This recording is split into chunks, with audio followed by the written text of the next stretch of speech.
You're the most complicated group of women to deal with, honestly. When I gave birth in 1970, there really was a 4.5% cesarean rate to save women's lives, and the rest of us labored. Cesareans were major abdominal surgery. They're not like today. They're safer, they're easier, they're more family-centered cesareans. But the other thing that happened, if you've been going through this course, is that when I gave birth in 1970, there was a very high societal expectation that we all attend the first childbirth preparation classes, which were entirely skills-based. And I need to remind everybody who's taking this class what happened, because multiple millions of my generation throughout the United States used Lamaze and Bradley skills. That's what labor and delivery nurses and obstetricians saw. They saw women do some sort of breathing, some sort of relaxation, with their partners coaching them and helping them. And that profoundly changed childbirth. And that coincided with the rise of the new group of natural birth advocates, the famous ones, the famous authors that we all read today. And so there were these things that collided. Instead of Lamaze and Bradley and Grantley Dick Reed in the 50s and 60s saying 100% of pregnant women will give birth, if you're conscious you should use skills to birth your baby, they just focused on low-risk, normal pregnancies with the assumption those women would have a low-risk, normal birth, and you can't make that assumption. And I was very fortunate in the 1980s to listen to Marjorie Tew, T-E-W, and you can do research on her. She was a statistician who just happened to look at risks involved in home births in the UK. And basically, I'm going to bastardize what she said, which was there is no correlation between the number of risks a woman or a baby has with how easily a baby gets out of a woman's body or how well she copes. And that's true today. So we have this huge rise in cesareans that come after a woman labors because it's so much easier. My generation used skills, but we also started to wear bikinis, and we didn't want an ugly scar. So the medical profession has responded to us. We as modern women wanted the risks that we had when 95% of us labored, our twins, our breeches.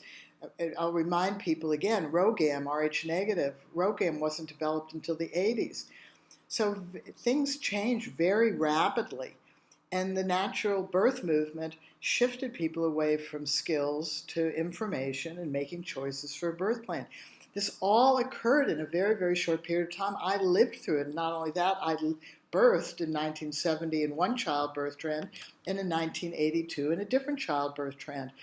But what I saw in 1982 was that in 1970, because multiple millions of us were skilled, and labor and delivery nurses and obstetricians saw those skills, and cesareans were still major abdominal surgery, they saw us not suffer, which was the primary element of childbirth. Women suffered in childbirth, and that never meant that there was a risk that became a problem, because everybody has known throughout time that there are risks associated with pregnancy and childbirth. It's normal and natural to be pregnant and have a baby, and risks are a normal and natural part of it. Your breeches, your twins, your bifurcated uterus, whatever it is, your heart problems, your obesity, your health, your wellness, living in war, all of this is natural and normal. But why did the cesarean rate rise up so much? It wasn't because there were more elective cesareans. There were more unplanned ones, or what were considered to be emergency cesareans after women labored. Well, when you would do skills and tell women you don't need skills, then women aren't taught skills. They don't learn skills. They don't think about skills. And when you have unskilled women in birth, more women suffer. And when more women suffer, they have really unpleasant experiences. And the medical profession doesn't want to see that. They want to save you. That's what the medical profession does. They're ambulances at the foot of the cliff. So they have always had pain relief. They've gotten better at what it is. And now women don't think about it, just use an epidural. There are risks involved in epidurals. We don't think of the risks. We just see it as pain relief because we lack skills. And that's what Birthing Better is trying to hammer into your head. Become skilled. It's an activity. It's a one-off, infrequent, life-transforming, dynamic activity you have to do. We chose to become skilled. It didn't mean we loved it. It meant we worked through it. It didn't mean we had normal, low-risk births. It meant we were pregnant with a baby and we were going to have a baby. So if you are going to go into labor, many of you go into labor with the belief you're going to have a natural birth. That's what you planned. That's what you wrote your birth plans around. And so when you end up with a cesarean, at the time, most women feel it's necessary, and it's 6 months to a year to 18 months later that people question that. And that's where that term unnecessary cesarean has come up, and the blaming of the medical profession. So from our viewpoint as Birthing Better, really, where does the blame lie? In all of us. We need to have a skilled birthing population, full stop. It should be natural and normal that when you're pregnant, you self-learn birth skills and birth coaching skills. Tell your birth professional what skills you're learning, have them mark them in your notes, and then use those skills as you work through the activity of birthing your baby. And tell your birth professional if we look like we're managing well, we want to be praised for it, for goodness sakes, complimented. And if we look overwhelmed, you can see in your notes that I learned X, Y, or Z skills. Remind us to use them, because sometimes we forget. Birth is that dynamic. We forget sometimes to use our skills. Why? If you got in a car, you wouldn't forget to use your skills ever. Ever. Ever. So in birth is a journey in time. It requires us to use skills, or we don't have skills. And if we don't have skills, we suffer more. And if we don't have skills, then we are more likely to elicit in the medical profession desire to get the birth over with if it looks like it's gone on for too long. Because in 1970, when 95% of us labored, some of us labored for days.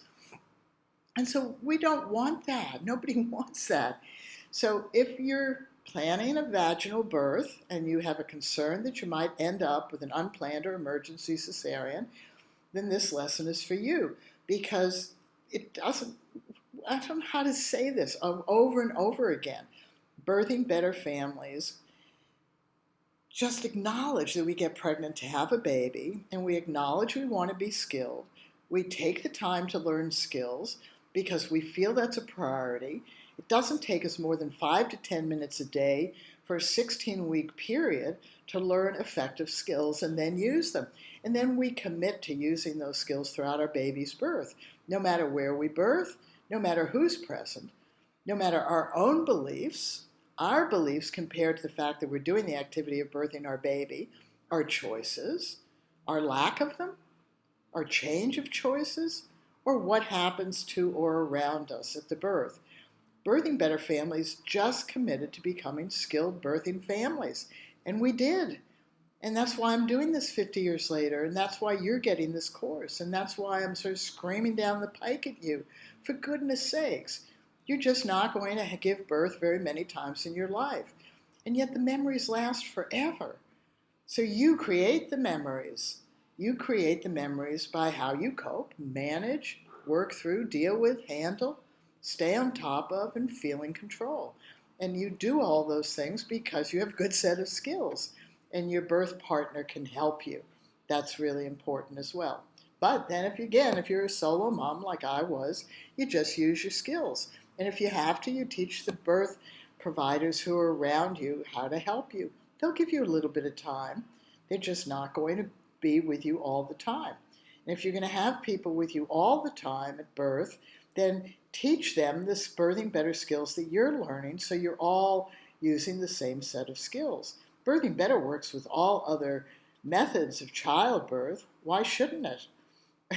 We didn't want to have a proprietary thing. We wanted a common knowledge, and that's what our trust is called. We wanted the skills to cross over our humanity. We all blink, we all cough, and we all tighten up our rectum. So just remember, use your skills. And if you labor and you didn't use them well enough, or you used them great and you find yourself in an unplanned cesarean, Use the skills while you're being prepped and in surgery. Just keep skillfully birthing your baby.